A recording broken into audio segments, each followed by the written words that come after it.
we're gonna go ahead and we got to go home. We got to go home. Didn't plan on doing it, but I either woke up from a nap or was just doing something, and I got the news that Bam Adebayo and Tyler Herro were both coming back for the Miami Heat. And I woke up because I'm gonna be honest with you, as much as I love my team and everybody on that team was interesting to me, and like I was like, man, just watching that team, like I have never seen a Heat defense that bad as they were without Bam. Yeah. Like it's bad when Kevin Love is your second best defensive big. Yeah, at 68 years old. Mm-hmm. And like, but and again, I'm not the award person, but I feel like if that wasn't the case with Bam Adebayo winning Defensive Player of the Year, I don't. It's just cancel awards. Yeah, man, Bam defensively, like what is there to say? Like, watch any Heat game, and you can tell when he's on the floor and when he's not. Yeah, like I feel like it's truly that simple. Not to say he's a perfect center defensively, because he's not. But the step down between him and everybody else, you just as soon as he steps off the court, it's like, oh, we're hitting this every time. We're going to this cue every time.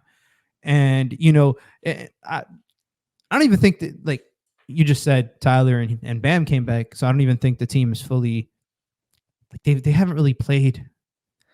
Like they're really good right now. I believe we're what, 17 and 12? Yeah, 16 and 12. Yeah. Yeah, sorry, 16 and 12. And like I don't think they've played 7 games with the team fully healthy and everybody in the proper rows. I don't think they've played 5 games with the team fully healthy and everybody in the rows, if I'm being really honest. They lead the league in starting lineups. 15? No, 16. I think they started ridiculous like that. And they got as many starting lineups as they do win, and they got 16 of them in 28 games. Like it's truly just the team. Just it feels different. They're not fully healthy, but the vibes, at least for me personally, I think this is the best Heat team that they've had in a while. I think this is better than last year's team. I think the team that this competes with is the bubble team, and the only reason I won't go as far as to say this team is better is because Goran Dragic was a different animal back then. Yeah. And he was able to do a lot that this team is kind of still missing from time to time. But Kenny, man, I know you lobbed to me Bam Adebayo. I got to lob to you, your guy, man. A lot of slander, a lot of polarizing opinions is the way I'll put it. A lot of people on both sides of the fence. Some people, I don't want to say pushing narratives or pushing agenda, just stating their opinions, I guess. Pushing narratives. Let's not even. It is what it is. It is what it is. Some people pushing certain agendas on the negative light. I've talked to you about Tyler personally. People pushing, positive lights, things that he does. And I want to ask you, because everybody is, and maybe some, I believe even if you disagree with somebody's argument, I feel like you shouldn't. There's still certain things that you're like, yeah, you got a point on. Yeah. It's just, certain things you disagree on, obviously. But his shot volume was a thing that was brought into question a lot during the beginning of the year.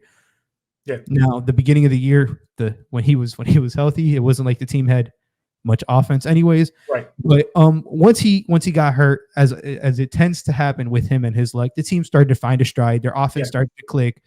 And then he comes back and people are like, is he going to hurt the team's offense because of his shot volume? And I just want to know your view on these past 2 games in specific, the Minnesota game and the Orlando game. Yeah. Because I think those people got to be quiet. I'll be real honest. Yeah, man. Like you get him, Kenny. To come straight off of missing 18 games, and in the first 2 games, you're at 25.5 points per game. I think 6.5 rebounds and 5.5 assists or something crazy like that. It's somewhere around there. But I think with Tyler in general, I've been watching a lot of basketball for a lot of years. I don't know if I've ever seen the goalpost move as much for a 23-year-old player. I feel like when it was And LeBron got a lot of criticism throughout his career, right? But it was once he won a championship, people kind of shut up a little. And then when he won in Cleveland, they really shut up. Yep. But so just going through, first of all, like some of the criticism Tyler Herro gets, I don't understand. Like being in a music video, like Michael Jordan was in a music video and Kobe rapped. Like these are the most psychopathic basketball players of all time. Yep. Like Shaq. basketball obsessed. Shaq rapped. And so I don't get that stuff, but Udonis Haslem said it best when it comes to Tyler Herro. There are not a lot of people really in NBA history who have accomplished what Tyler's accomplished at his age. And I think his age kind of gets lost. Like he's 23 years old right now. Mm-hmm. 23 years old. Whether he was with the team or not, if you watch that Heat team last year, that is a lottery team without Tyler Herro. Like I understand De'Aaron Fox won Clutch Player of the Year, well deserved, 100% well deserved. Tyler Herro, if he would have won it, he'd have no argument for me. He saved that team's ass a whole lot last season. Yep. Just being able to, and he's not efficient enough around the rim for me to call him a 3-level scorer, but the context that gets left out of that, right, is who he plays with. Bam Adebayo, he's automatic from 15, 16 feet now, but before he scored at the rim. Jimmy, very good mid-range shooter, but for the most part, he's at the rim. Yeah. You need somebody on the perimeter to take those jumpers and kind of spread the floor on the defense. We're going to get to Duncan Robinson in a second. But I think with Tyler Herro, with his self-creation, that's a must on this team. Because even with Bam, like he's kind of coming off of pick and pops and different actions to get to his stuff. Jimmy's he wants to post you up and bully you. I think Tyler being able to score in multiple ways, and now because his first few seasons, you could say he was inefficient. Now you can't really do that. Like he's not taking less dribbles, but he's getting to his spot and he's being smarter with his shots. And he's always been a good rebounder, but he's a better rebounder now, and he's a better playmaker now. And so I think some of the talk is people being bored or just having a take and wanting to stick with it, which is something I think all sports fans did at one point, but I personally grew out of. Because at this point, like if you're saying Tyler Herro's an inefficient ball stopping, this, that, and the third, whatever it is, you're just not paying attention. Yeah, it's like I said, context is needed in a lot of these discussions. Does he have moments where he tends to over dribble? Absolutely. Does he have moments where he can be inefficient? Yes. Every player in basketball does. If I'm being not to cut you off, don't get what you're saying, but not to cut you off, but does he have moments where he looks 23 years old? Absolutely. Yes. Boom. There it is. And I will say the thing that I've been most impressed with, because I do, as anybody does, I don't think anybody on this Heat team is perfect. I critique Bam Adebayo, and he's my favorite player on this team. And we'll get to his critiques in a second. Yeah. Tyler is not perfect. He is not perfect. However, with that being said, man, he is 23 and he just seems to get better every fucking year. How good is his ceiling? I don't fucking know. Nobody knows. Like, is this his ceiling? It might be. But what if it's not? And these last two games in particular, I think that efficiency talk should be put to rest. I think his ball stopping talk should definitely be put into rest because he is moving the ball. He is swinging the ball at a moment's notice, and his adaptability to what the team needs is elite for somebody who's 23 years old. He's been doing that since he was 19, since his rookie year. He was, you need me to score? I'm going to go score. You need me to come off the bench and score? That's what I'm going to do. You need me to come off the bench and occasionally run some pick and rolls and facilitate for you. That's what I'm gonna do. Now he's added his movement shooting has been so much better. When he came into the league, he was like pure, pull up and catch and shoot player. But like his movement shooting is not something that I thought he was ever good at. He tried, but I don't think he was really good at. Now he's adding that to his game. His floater has always been elite. We just talked about he was the second best floater in all of basketball last year for a majority of the season. Like. But it's truly, It's the other things, man. He does a little bit of everything. He rebounds the ball very well for somebody his size. I think that gets overlooked, and he's actually leading the team in deflections per game. Yeah. Do I think Tyler Herro is a good defender? No. I'll be the first to tell you. Improved, not good. his defense on the ball is not particularly great, but he's doing other things defensively where I felt like he wasn't doing, to be honest, to this level of consistency ever in his career. Like he had some flashes in some games, he'd get in some lanes, but now he's consistently, I feel like, getting at least 1 or 2 deflections a game. He's over 2 deflections a game, and just contributing in other factors. And if I'm being very honest, I think he's the only player on this team who can get a shot up. I want to use this correctly because Jimmy can get a shot up whenever he wants. So can Bam, but he's the only one who can get I feel like a pull up 3 up whenever he wants to, and he gets looked upon a lot for these grenades, as I like to call them. Yeah, like Tyler, we know your repertoire is hitting tough shots. Here's 5 seconds, make shit happen. Yeah, and I feel like those numbers don't really get talked into, some of the efficiency stuff. I don't think he's the most efficient player. I don't think he's inefficient. He's definitely been getting better, but I'm glad we're talking about the Heat, man, because 16 and 12 is nothing to be positive about. But if you watch him play, like, please. Yeah, and I'm glad you brought up the shot diet because I feel like that's what impresses me the most with Tyler Herro. Like, yeah, you can look at the numbers and be like, okay, field goal percentage is pretty good. 3-point percentage, he's under 40, but it's pretty good. But when you watch and you see how tough the shots he's taking it's like, wow, how is he pulling this off? Like these turnarounds, his ability to create space. Nobody on this, and that's what I meant to say earlier, nobody on this Heat team, aside from Tyler Herro, is creating space with the ball like that. Not a single person. And so I got to give him the credit for that. I got to give him the credit for, once again, not going to sit here and act like he's Gary Payton, but to improve the defense. And every year watching Tyler Herro, it's like he'll get criticized for something, and he'll come back the next season better at it every time. And he'll listen in interviews. He listens to, like, we know from his relationships with certain fans, and we know, like, he is fully aware of what's going on social media. He's fully aware of what the talk is around the league about him. And he'll say in interviews, this offseason, I'm going to work on this. And he'll come back that offseason, next season, able to do it. It's incredible. I'm so fucking glad you said that, because a lot of the ball stopping thing started coming up when the Heat started winning games without Tyler Herro. Yeah.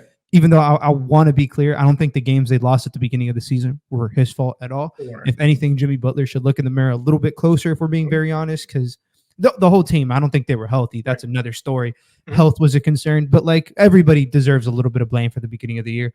Yeah. But he on the interview today, he was like, yeah, man, my job is just to come in, find my shots, spread the ball around, keep it moving. Like he consistently, like you said, listens to the media. I feel like he has like a personal notebook and he just writes the shit down people say, and he's like, check. Like every year, like you said, it's like a checklist. You say I can't do this, I'm gonna come back and do it. During the season, we just saw he missed 18 games. The whole talk was about him being a ball stopper. This offense without him on the court these last 2 games has been fucking putrid. Yeah. So like, and never once have I been like, Tyler, get off the ball. Tyler, get off the ball. Tyler, get off. It hasn't happened over the last 2 games. Hopefully it continues, because this has been his most efficient year by far. I actually didn't even think he was shooting this good from the field, but 47, 42, 91 splits is, you want to talk about efficiency, man. You can't be mad at that. And then once again, looking at the shots he's taking, these are not easy shots. And so I got to give him the credit for that. But also, because the talk was, should he come off the bench now? Stupid. I'm not. It's stupid. He should never come off the bench anymore. Yeah, that's over with. He grew out of that. But the reason that was brought up, aside from people who just don't like Tyler Herro, I'm not talking to them. We gonna talk about him. Well, we're not going to talk about it. But aside from that, it's Duncan Robinson. Credit to him being out of the rotation for a year and a half, coming back, still being the fastest player to this many 3-point, the fastest. And he's not even he's not just a 3-point specialist anymore. No.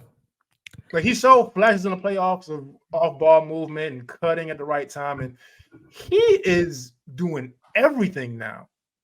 Well, no matter starting off the bench, it's just like, man, like I can't think of somebody who's had such a climb upward twice. First, the whole Division II thing, and I don't want to talk. That story's been told a billion times. Getting into the rotation, being arguably the best shooter in the league at one point, struggling after he got paid, slowly being out of the rotation, staying out of the rotation for, like I said, a year and a half.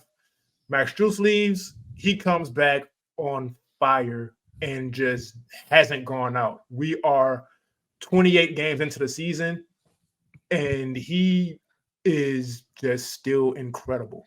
And also improved defensively. Once again. Yeah. I feel like Duncan's thing defensively has just been I feel like they stopped calling some of the fouls that they shouldn't have been calling. He's always on the flash. The referees just fuck it up. Man, I feel like his defense wasn't bad. I feel like I get a lot of slack for this. I feel like Duncan is a good defender. Like we talk about Tyler. I don't think Tyler is that level of good. I think Duncan is a better on-ball defender than Tyler. And off the ball, he doesn't get the steals, but he draws charges. His help side rotation is very good, especially when they're doubling. Like his doubles are timely. Everybody knows what he was as a shooter, but to your point, he's shooting 44% from 3 this year on 7 attempts, but it's not that. It is his ability to get to the fucking rim and play make off the rim. He's not even averaging 3 assists. He's averaging 3 assists. So people look at that and they're like, oh, what are we doing? This guy's averaging 3 assists. If you see the amount of attention he's able to draw and then drive to the rim, and he's one of the few people that barely messes up those reads, whether it's the corner guy or the guy at the 45-degree angle on the wing 3, just his quick trigger, his passes on slips. The offense, literally, the Miami Heat offense was running on Duncan for the entire time Tyler Herro was hurt. If I'm being very honest, he was one of the, and now the impressive thing is, like you said, a guy who was doubted not just once, but then doubted twice. Personally, I used to work at the arena, so I've met Duncan Robinson, and as a person, he's a super chill guy, man. But it's one of the things that even when the few times that me and him had a conversation at the time was it's cool because it's different when you're in the media. But then when I was just working there, I was like a regular person, and I would talk to him. He would kind of open up, and I was talking to him and Chris Quinn this one time, and Chris Quinn literally told me he's like, I was like, oh, I saw he hit a game winner in the G League the night before he got called up, and then he was just practicing with the team. And it was ironic because I told Chris, I was like, oh, I seen him, I was like, congrats on the game winner yesterday. And then Chris Quinn literally looked at me, and he said, if this guy, he said, if this motherfucker ever believes in this shot the way that he should, he's going to be around this league for a long time because he's one of the best shooters I've ever seen. And I was like, Chris, we need shooting, man. We got to tell Spoelstra. But it was truly fascinating, and the intensity at which he worked out, the player that he was back then is nowhere near the player that he is today. Yeah. And defensively, offensively, talk about improving, talk about stepping up when the team needed him. Shit, man. Duncan's been special, and he's not going to get any talk for improved player of the year because his stats don't back it up. But I know in my heart of hearts that I've never seen a player improve this much. He came into the league as purely a specialist, and now he was running pick and rolls. He was rejecting pick and rolls. He was going through them. He was flowing into middies. His floater, he has a floater now. Never had a floater. Getting to the rim, his finishing is good. He's doing all these things that he just never really had in his arsenal. His off-ball movement was always good, and I feel like he was to be very honest, I feel like he was always a very good passer. Yeah. He just didn't get to the rim to showcase the passing. Mhm. But now he's getting to the rim and the passing. Everybody's like, holy fuck, Duncan can make these reads. I was like, he could before. He just got there Yeah. once a game. Now it's 4 or 5 times a game, and it Mhm. looks a lot better. So And so you used to work at the arena. I used to go to a whole bunch of games. I'm gonna just give a little bit of insight to people who may not be from Miami. Have you ever been in the arena during that first year when Duncan Robinson couldn't miss a three yes, and I felt worked that there. energy? I was there every day. It Oh, was man. like crack cocaine. I was like, why does he doesn't miss? So look, my old job, we had a client. I'm not going to say what I do for a living outside of this. We had a client who lived in Puerto Rico half the time, and he owned a winery or something, so he was rich. So when he'd be in Puerto Rico, and he just give his season tickets away. So he gave me and my coworker at the time some of his tickets, like not on the floor, but Pretty we could close. stand up and be on the floor very quickly. That was the game right before COVID against Orlando where Duncan hit, I don't know how many threes, but because you can't tell in the arena because it's not showing, but like the energy in that building, because it's a 3-point shooting league now. So it's threes are cool. It's fun. When you have somebody shooting at that level, it's unmatched. Like it's just unmatched. That being said, gonna give insight one more time to people who may not be Heat fans into like the playoff Jimmy stuff. It's not half as fun as y'all may think it is because we have to endure the regular season where he doesn't care. We had to talk about it, man. We got to talk about it. And like, man, I love Jimmy Butler, and we are fully aware of what he's capable of and what he's going to do in May and June. But it's been a tough watch a lot of times this season, man, especially with like the fourth quarter stuff. It's been tough. We want to talk about ball stopping. Man, I hate that I gotta trash Jimmy's because we love Jimmy. Because I love him. Like he embraced Miami like nobody outside of Dwayne Wade and Udonis Haslem ever did. That right. Includes LeBron James. So he is one with the city.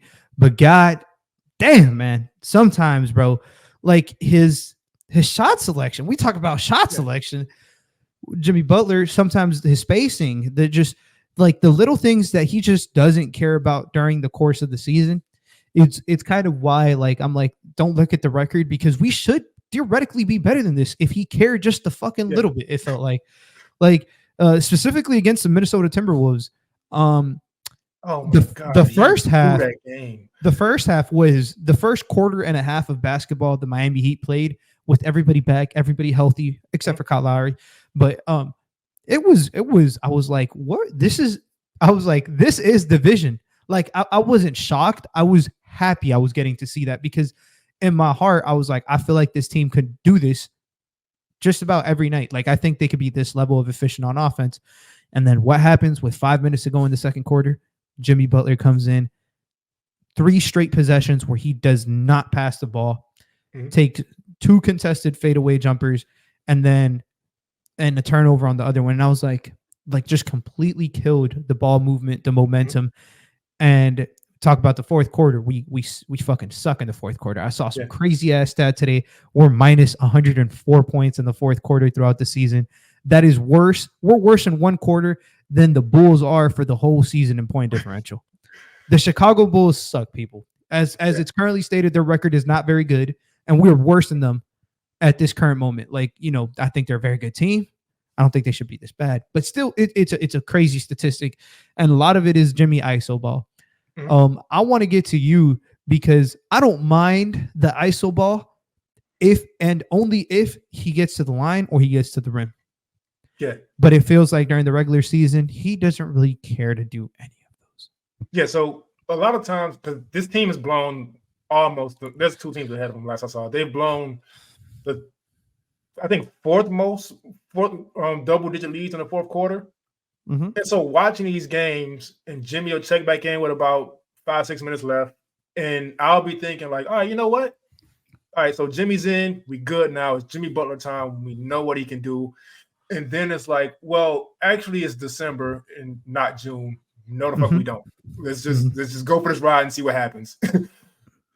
But the thing that's kind of, it almost makes it worse is that there's gonna come a point in time where it is May and June, and none of this is gonna matter because it's gonna be completely clear. Like, all right, he was just working on this stuff that he can't miss now. But it's a stressful thing to go through in the season. And I also am a little afraid of him just not being able to flip that switch at some point. Man, I'm so glad you took the words right out of my fucking mouth. It's not that I don't.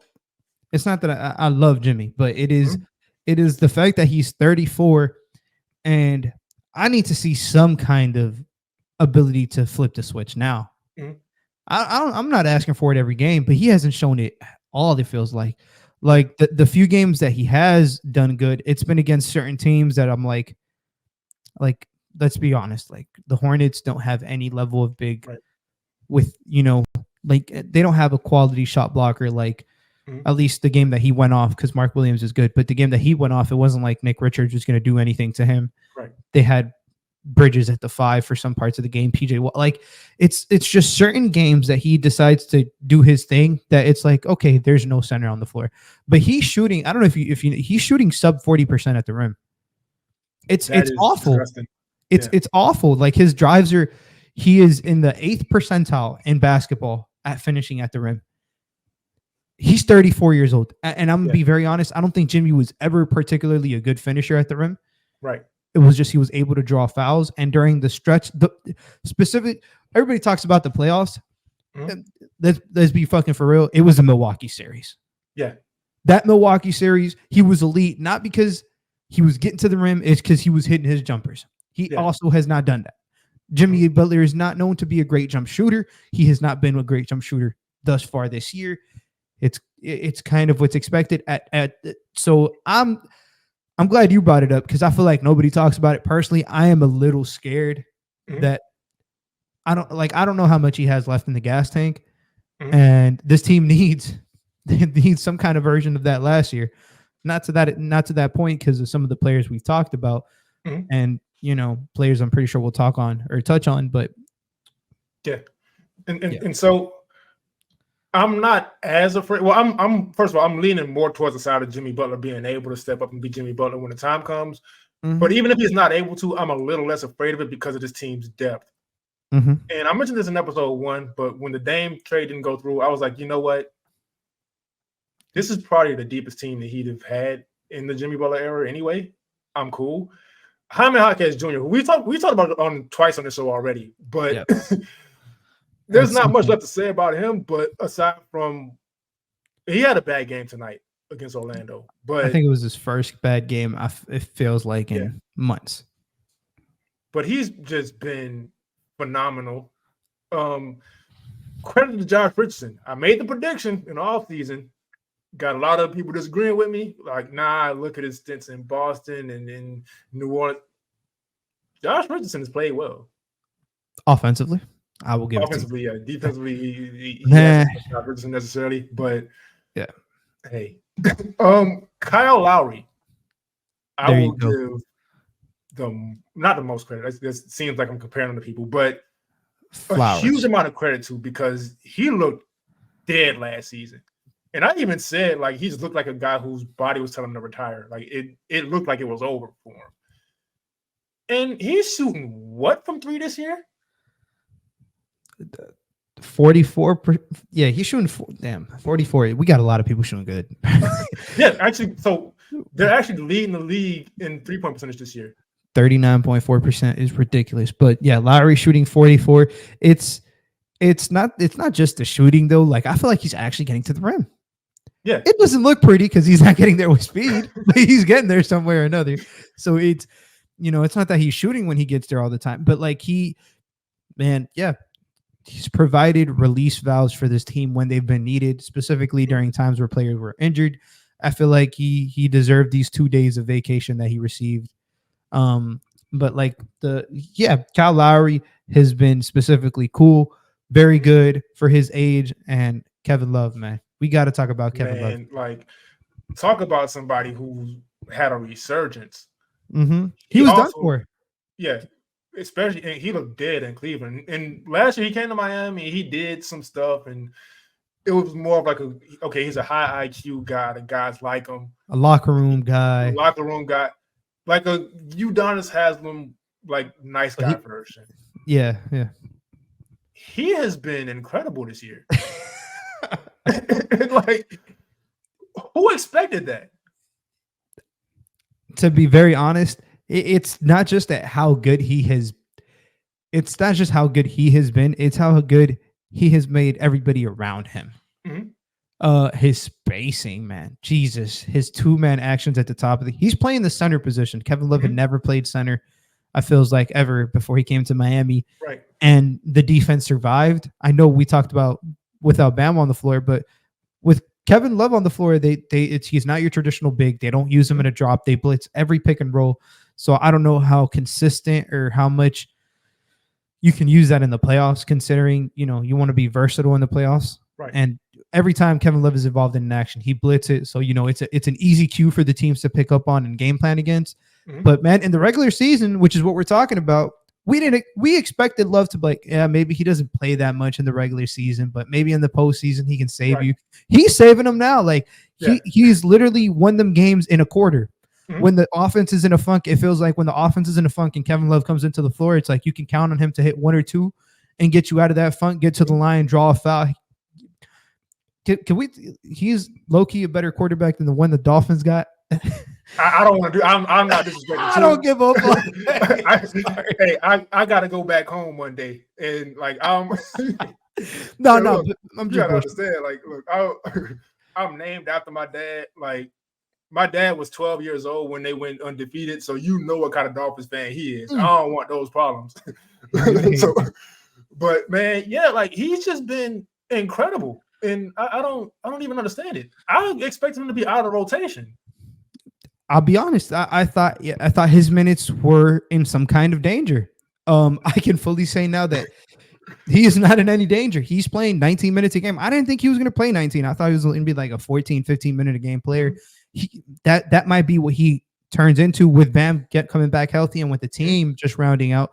But the fact that he was able to give you these games with this amount of production, it's not something you should be, like, damn, Kevin Love had to do good so we can win. It's like, that's why you build a roster. Yeah. Is so guys can do this. Like, this is why you need it's a team game, people.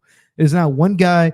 Nobody ever wins because one guy won him, like it's a team game, and his ability to just do his job specifically. And I don't know if you've ever heard the interview about Duncan Robinson talking about how Kevin Love literally single-handedly changed the entire energy of the locker room. It's deeper than just what he does on the court. It feels like the confidence he's able to instill into somebody like Duncan, who we talked about, who deals with imposter syndrome. He's talked about it several times. Just instilling confidence into all these guys, into Jaime, into Josh, into Caleb, who there was some concern for his knee, but man, he looks every bit as healthy. Yeah, he looks healthy. Hopefully that health can last, knock on wood. But the team is rounding out is my point. I know. I actually don't know how you. I mean, I'm pretty sure you'd like this guy because he's defense. But what are your thoughts on Haywood Highsmith? Because when this team is fully healthy, I think the motherfucker needs to play. Like, our defense has been so bad in the fourth quarter. And that's you hit it right on what I was about to say. A lot of their fourth quarter issues are because Haywood Highsmith's not playing these fourth quarters. Like, he should be playing 12 minutes. Like, Haywood Highsmith and Bam Adebayo, I put that defensive, I put that center power forward duo against anybody defensively. I put any offensive duo against them. I dare you to try to score. See how that works out for you. And then you throw Jimmy into the wrench, and guys like Caleb, and it's like, damn. Now, granted, Haywood Highsmith started the season shooting a lot better than he has lately. But when you're that kind of defender, it's just like you work around that. I don't care. I hate around him. Yeah, man. It's one of my biggest pet peeves. I hate when people, the first thing they say is, yeah, he's good, but he can't really shoot like that. He's willing to shoot, which Yeah. is a huge key. Mhm. He's shown spurts in which he is a valuable shooter. Mhm. And it's not like he just solely sits in the corner and that's Right. all he does is shoot from the corner. It's man, we had it with PJ Tucker. PJ Tucker was a Yeah. great corner shooter. Would you say PJ Tucker was a floor spacer? I would not say PJ Tucker was a floor PJ spacer. Tucker not being a floor spacer lost him the series against Boston. But, exactly. And PJ Tucker shot over 40%, was I think his best 3-point shooting year ever. But I don't think he was a floor spacer. Highsmith, is he a floor spacer? Does he shoot as good as PJ Tucker? No, I think he spaces the floor a little better because most of his threes come from the wing. Yeah. And he is a way better. Like he is one of the better players, like just sneaking into the dunker spot, curling back door, getting those little and he's a pretty good passer too. So it's like it's not just the shooting. Like, yeah, the shooting is the icing on the cake sometimes, and you need that considering, Jimmy and Bam aren't as willing like Jimmy specifically isn't shooting threes at the level that he probably should be to kind of help the spacing sometimes. But man, like the defensive versatility with those three in your lineup is it shouldn't even be fucking questioned. Yeah, and I feel like we can't talk about the Heat for this long, and also giving the Nuggets credit for their organization earlier in the episode, without talking about the organization itself. And so, just keeping in mind, right? You have Eric Spoelstra, who's been the best coach in the NBA for a long time. That's not even me being biased. It's just that just is what it is. It's fact. But when you understand also that the guy he reports to is one of the best coaches of all time, and Pat Riley, I feel like what goes under the radar with how this team is constructed, with it being because it's either guys trying to fight into the league or guys with championship experience or guys they draft. That's what the Heat go after. Mm-hmm. They want people who have done it or who they can mold into being able to do it. And that all starts at the top. And so once again, when the Dame trade didn't happen, I was like, you know what? Pat Riley came to Miami in 1995, and they've missed the playoffs like 6 times since then. I was 3 years old in 1995. No, matter of fact, he came in, I was born in the summer, so I was actually 2 years old. I was Pat Riley. So. I was 2 years old. I am 31 now. Mm-hmm. They've missed the playoffs like 6 times. And this is like, and I understand people got the destination stuff, but the beaches and whatever it like. Why isn't that the case for the Marlins? The Dolphins. So I watched the Dolphins my whole life before Mike McDaniel, and then after Mike McDaniel, and seeing like athletes want to go where they can win. Bingo. And the Heat strike out on stars way more than they get them. And so given the destination, the credit for it's the organization. It's the organization. Pat Riley has been a winner as a player. He's been a winner as a coach. Like you don't even consider the fact like he coached Magic Johnson and Kareem Abdul-Jabbar. He was the coach Magic Johnson wanted. Magic's first couple years, like he was a guy Magic wanted. And Kareem, people don't really think about where Kareem was in his career. It was a whole lot of it wasn't that much different than it is now. Kareem can't win without an Oscar Robertson type player, whatever it is. Pat Riley came into the organization. They won a championship, but remember they won that first championship. Kareem was hurt, and then they lost the next year, and then Pat Riley came in. And so from there, like this is a historical figure in basketball. I don't think people really understand that sometimes because it's been so long. Mm-hmm. But for him to build this type of organization, and then you also got to understand, and I've shared this out on social media one time. I'll just do it before we go. Since 1995, the Heat have been a legitimately bad team. Not like missing the playoffs on the last day, because they've had that a couple times. But they've been a bad team twice. Once when Dwayne Wade injured his shoulder and was out for most of the year, and once when Alonzo Mourning almost fucking died. Yep. that's what it took for the Miami Heat to be a bad team since Pat Riley's been here. And so it's like, man, when I see the stuff in the offseason, like, oh, they struck out on the star, Pat Riley, leave him alone. He is who he is. Yeah. You may not disagree with, I mean, you may not agree with everything he does, but I feel like, again, championship culture, man, it ruins people's credibility. Yeah. Like, if that's the case, why are we propping up Sam Presti?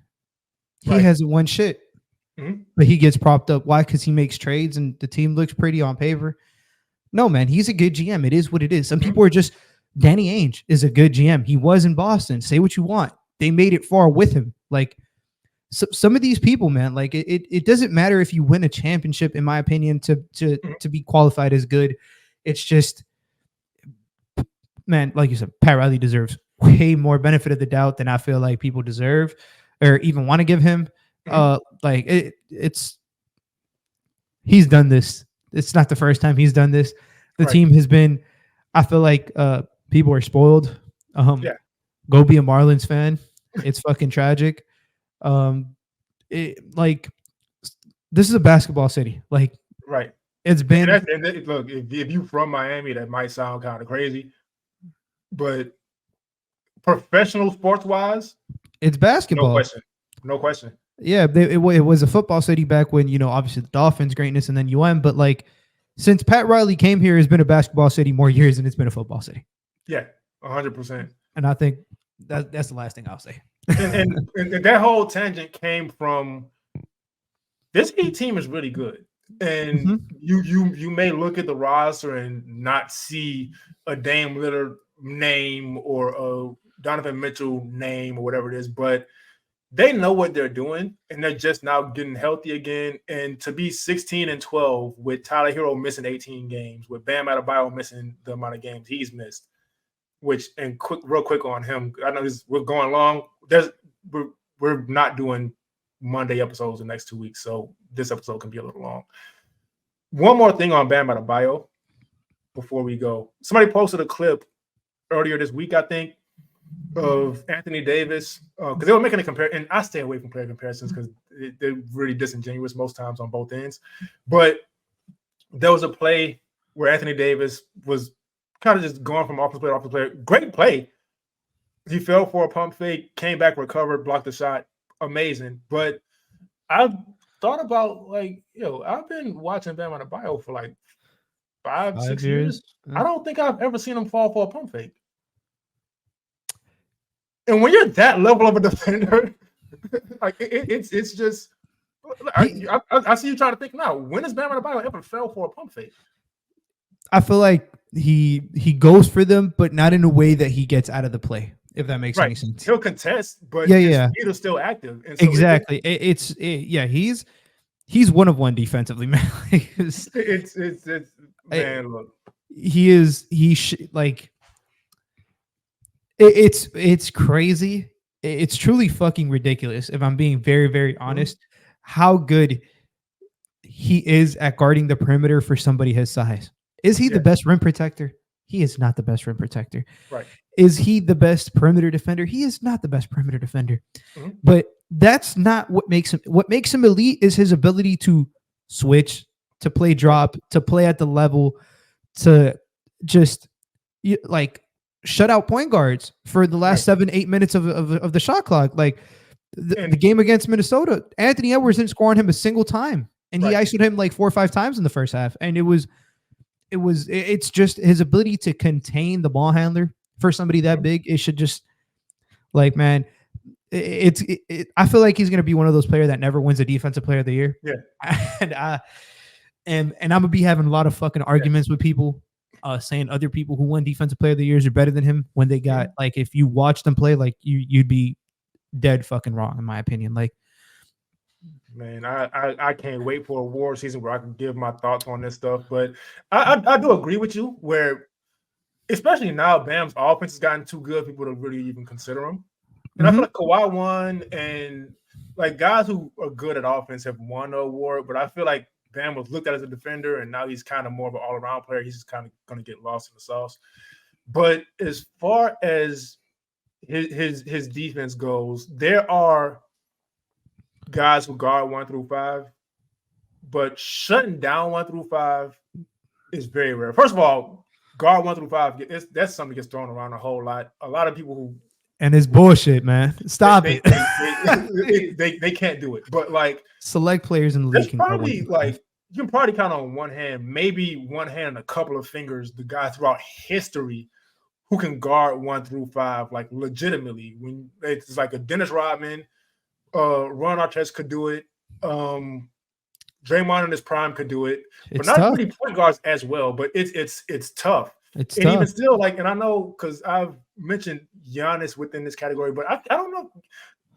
Even like with Giannis, like as incredible as a defender he is, I'm not taking anything away from him. I'm not. If you're still listening and you try to argue with me, I don't have much of an argument for you as far as Giannis being a great defender. That's just common sense at this point. But even with him, there's as an offensive player, you want to kind of try to force him on the ball to take away his ability as a help defender, because as a help defender, he is deadly. On ball, you can probably kind of manage and exploit some stuff in the outer areas or whatever. There's nowhere on on defense that teams really try to put Bam anymore aside from away from the play. Mm-hmm. Whoever Bam is guarding goes to the other corner, and they treat Bam like a shutdown cornerback to where you see this corner's not getting as many interceptions or whatever anymore, or targets, and this is like what happened to him. It's like, yeah, no, they just don't throw to his side of the field anymore. And that's how Bam Adebayo gets treated now in most cases. And so there's not enough to say about his defense. It's just ridiculous and incredible. I don't think he's going to win the award at this point just because I feel like the ship is sailed, but I don't care anymore. No, yeah, Bam makes up for a lot of we talked about the good. The Heat struggles guarding specifically ones.